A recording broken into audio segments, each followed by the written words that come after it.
Introduce yourself. Bryan Hughes, Uh-huh. surfed for a few years and traveled a lot around the world. And my wife and I have a lifetime of stories that we could tell, but early 70s, North Shore surfer from 70 to actually November 26th, 1975, the day before Kimo Hollinger almost drowned. I lived with Butch and Kimo on the North Shore in Cavella Bay, and that the 26th was closeout set Waimea, but light wind, river was broken through, Wow. and there was only 5 of us out. Peter Cole, legally blind at the time, Kimo, Mike Miller, me, and one of the Tigers, Aspera or Macon, I can't remember. And then toward the end of the session for us, the 2 Renos, Angie Reno Abalera, and Bobby Jones, he doesn't like to be called the other thing I hear, paddled out over there. But I didn't even have a lineup. There were 5-wave mechanical swell, 5-wave sets, perfect, unless they were closing out. And so Kimo took this second wave and told me to just paddle in his wake and go all the way to the bottom. Don't think about turning on before that. And so I did that. First wave was amazing. I'm going down. There's a long time when it's 22 feet or whatever they call it. To think about it. And somewhere on the way down, I thought, well, he told me to go all the way to the bottom, but then he didn't tell me what to do. I guess I'm just going to turn. And I'm backside. I'm pipeline surfer, so I turned and I didn't know what I was doing. So I got the biggest, deepest, most giant barrel I've ever gotten backside anywhere on Earth. Accidents. Then I paddled back out, pretty full of myself. And the next wave I followed him, but I thought I got this, and I just got slammed. That was the worst wipeout of my life. I thought my arms and legs were being ripped off. And they talk about hearing the boulders. I was real close somewhere down there. Oh, man. Blew out my ear and my tear duct. Actually, to this day, I can equalize through my tear duct. Wow. But paddled back out because Butch was on the beach, and no way after wipeout was I going to be allowed to go back to the beach. So I had to go out. And we caught more waves. Oh, man. But that, we've traveled all over, and like I say, I'm a pipeline surfer, dedicated. That's what I did. I was the pre-dawn shift. There were 3 shifts. Average crowd, 7 guys. Wow. Sometimes some didn't show up. Yeah. And that was all through the early 70s, from 70 to 75. So the guys you saw in the magazines, Pipeline's like a light studio, so that's where the photographers were out. But we didn't surf for that. We surfed to surf. Yeah. And but that day I was telling you about, I went straight from 12-foot pipe, went to the airport, got on a plane, got over the U.S. and went straight to Puerto Escondido, which in those days, driving, there were no flights in those days. In fact, there was nothing there in those days. There was just a trailer park. Yeah. So the first wave there, and it was big because that same swell was hitting it. I'm not going to attach a size, but it would have gotten anybody's attention. But the first 2 or 3 waves, the wave is so much faster coming into the beach than Pipeline. I fell off the back of the board. Oh, man. In Pipeline, everything's got to be forward. Puerto Escondido more so. It's So a different thing. what were you riding? I always rode a small board. So I wasn't cashed up like a lot of the guys that were surfing Pipeline that were fairly notable in publications here and there. I had a 7.3 Brewer that he probably made for Pupukea or Aukai. And like Jerry, who was much smaller than me, I was still playing water polo in those days, so I was about 195, 200 pounds on a 7.3, and I rode Pipeline any size. In fact, there's a day called Big Monday that most people have forgotten about, but Jim Neese and I, Wildman and I, showed up pre-dawn. It was real dark because we could hear it rumbling at Pipeline. and the fence hadn't been moved over, those houses hadn't been knocked out, so it was the old setup.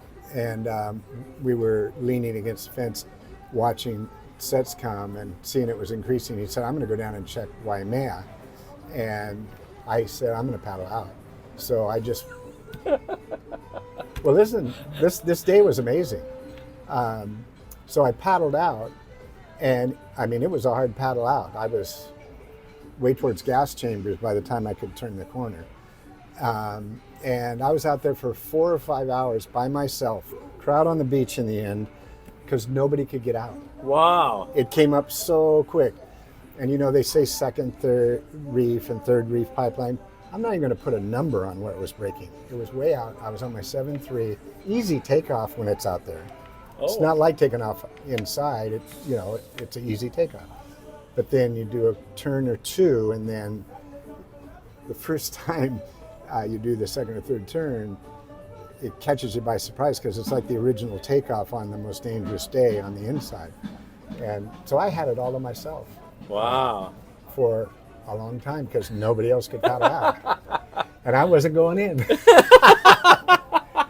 And I was very careful not to eat it. Yeah. You know, so did you, you had a leash and everything like that too? Like, there were no leashes in those days.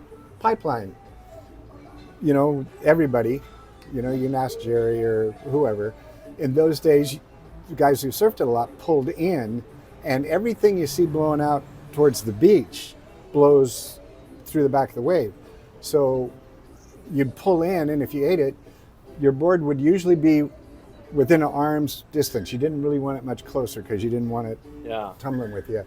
But you didn't need a leash. I wouldn't wear a leash today, except, well, I wouldn't go out today. There's 200 guys. But serious, I'm so glad. I'm 73, and I wouldn't trade being young and having it now for, or this age and then, for anything. Yeah. Because then we, you know, everybody looked out after everybody. There was 2 guys in particular that were a little obnoxious. Their names are well known, so I'll just forego that. But everybody else, because you had to. Butch was on the beach. He was the AUKI lifeguard. He was a spectacular lifeguard. You can say what you want about him. I was a professional lifeguard, and I actually helped out at AUKI sometimes when it was really big. Sean Ross was working with him, young guy, paddleboarder. Probably the best, deepest surfer ever at Pipeline. He would just get back. He would ride the foam ball because he wanted to. Wow. He was amazing on a piece of plywood, you know. But Butch was a great lifeguard, but if something happened to you, Kimo's brother-in-law was Rescue 1 or 2, whatever it was, when the helicopter was at Sunset Beach Fire Station there. He was the rescue crew, and you'd have to wait for the basket, and if they were doing something else somewhere else, they weren't coming. So we had to take care of each other out there. Yeah. Michael Turkington or Michael Orak, I don't know if you know those names. I think they were Surfboards Hawaii owners or something. I think it was Turkington one day when there was a north and a west, took off and the wave split and there was like a ski jump and he went and knocked himself out. Oh, man. And so I just went into the impact zone and got him because he was going to, you know, drown. And I know that any one of them would have done the same for me if it was me. And that's just how it was in those days. I don't know how it is now. I don't think it's quite the same. Anyway, we traveled all over the world. And when you got to Mexico, what did you nickname? Oh, well, yeah, I named Puerto Escondido the Mexican Pipeline because I just come from Pipeline to there, and that way. And that was before it was called the Mexican Pipeline? That was when it began to be called. Wow! Because we did articles for Surfer, Surfing, every magazine that ever existed, the Australian magazines, New Zealand magazines, you name it. They've come and gone. They're all gone. Surfer's back, though, I hear. So we were traveling through Europe in 1978, and we surfed pretty much everywhere by ourselves. Paniche, now on the tour, by ourselves. Figueroa Falls was huge. We did an article for Surfing magazine, and we called the place Sitio. It's Nazare. We surfed that in 1978. Wow. So when I read in the magazines these days, oh yeah, it's only recently been surfed, we just giggle. And we turned up at Mundaka on the day. Oh yeah, Moondock had been flat for 3 months, the guys that were hanging waiting for it said. And we pulled up and we had it for 6 hours with 4 guys or 5 guys. 2 of us knew each other and were traveling together. So, and it was epic. It was perfect, flawless Moondaka. Freezing water, cold. Oh, really? Cold water coming out down the river. Yeah, yeah. But where else we go? Well, then We've been we everywhere. went on from Europe to Sri Lanka, and there's a picture of you on an elephant that was the ad for Surfer magazine. Oh, really? Oh yeah, that what picture. Ad was that? That picture. If you ever went to Quicksilver's factory in Costa Mesa up on the hill, when you turned to walk out, they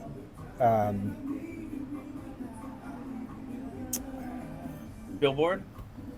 McKnight Oh. had a big one Oh, photo of it because it was in the original Quicksilver board shorts that they're trying to. They say they've redone. They haven't redone them. They're not quite the same. But yeah, no. And then we moved on, and someone said you can't see Australia without seeing WA, and so we discovered WA. Well, we surfed Ulus. Was there only one other guy out with me? Probably. Yeah, I think there's only one other guy out. Rope ladder was still there. There was nothing out there. Nothing. There were just good waves. And, we've had this incredibly blessed surf life in being the first to surf somewhere, or like Nazare, we were the second.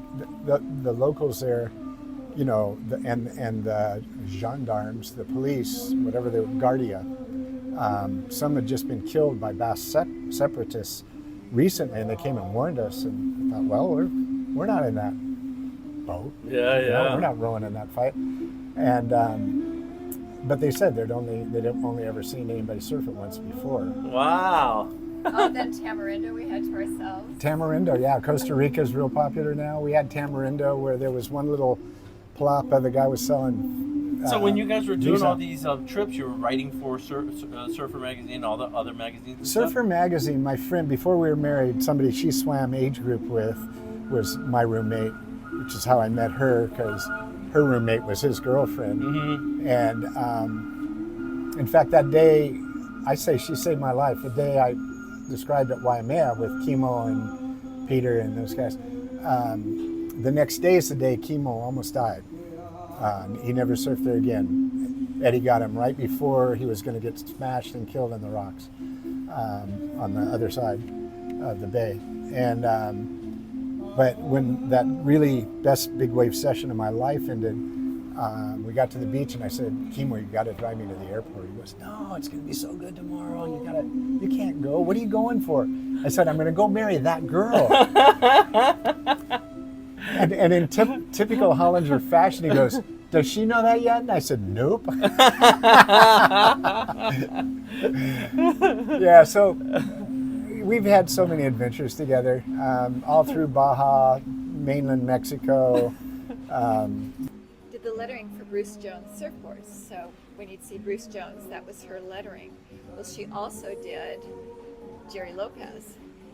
Oh, And interesting. so when you see, and Stussy. Yeah. Russell surfboards, and So when you see she that might have lettering. done. She might have done Rusty too. Oh, Not sure. wow. That's a little history. Wow. So tell me about how she brought the women surfing to where it is, or That's a matter of history. yeah. Like the fearless governor of California created a state surfing day or something. So her picture, one of my 3 favorite divine shots of her kind of right on the tip of a shortboard, doing her dance move pose, is part of that seal that exists, official seal Oh, wow. for the state of California Surfing Day. And but when she was young, she was just a tenacious athlete, and so she started surfing. And there was Jericho. She was a little younger than Terry Eslin. Margot was real young then, like 13 or 14, and Joy Hamasaki. There was just a small group of them that were invited to surf in a contest for $50 or $100 or whatever, kind of like the first pipeline thing was $150 or who knows what. But it was in those days that she pushed for women's contests and pro, payoff too. And then there was a growing number of them, but she was the powerhouse behind it. And in a book of surfing history or something, you will read about Jericho Popley. And she's here, maybe in Honolulu or somewhere from time to time. I think she might have a house, but her daughter was killed in a car accident on Maui a couple of years ago, 3 or 4 years ago, which is a tragedy. But she was the world SUP champion. Oh, wow. Tiara Poplar. And Jericho's amazing. Yeah. She grew up on the peninsula in Long Beach. Like I lived on 64th, 63rd here, and just up the alley, 2 houses was the Poplar's house. So we grew up together pretty much. And, she's an amazing artist, dancer, athlete. Her dad was our Boy Scout troop leader. Oh! There's some stories around there that I won't repeat. But, yeah. Right on. Yay. Thank you. I'm Kathy. Yeah. Thank you very much for all the stories, man. That's so interesting. Yeah, well, His arm's we've tired. just, like I said, we've been totally blessed to get there when we did. Yeah. Kind of ahead of the crowds. Oh, and just to end it, before we came back here, we've been 25 years in New Zealand. Oh, really? Yeah, just now. Yeah. Oh, you just came back here? 2.5 years ago, after 25 years there, In New Zealand. and nominally 20 years before in West Australia. And again, there were no surfers surfing the big waves out in front of our house. The Bami, Margaret's would get crowded on the holidays, but basically, it's like the North Shore is called the 7-mile miracle. You could call between the lighthouses in that bottom left-hand corner of West Australia the 70-mile miracle. Wow. And there's all kinds of waves, so many. And you're seeing pictures of them now, some waves that were never ridden when we were there, but that was amazing. Wow. Place to live.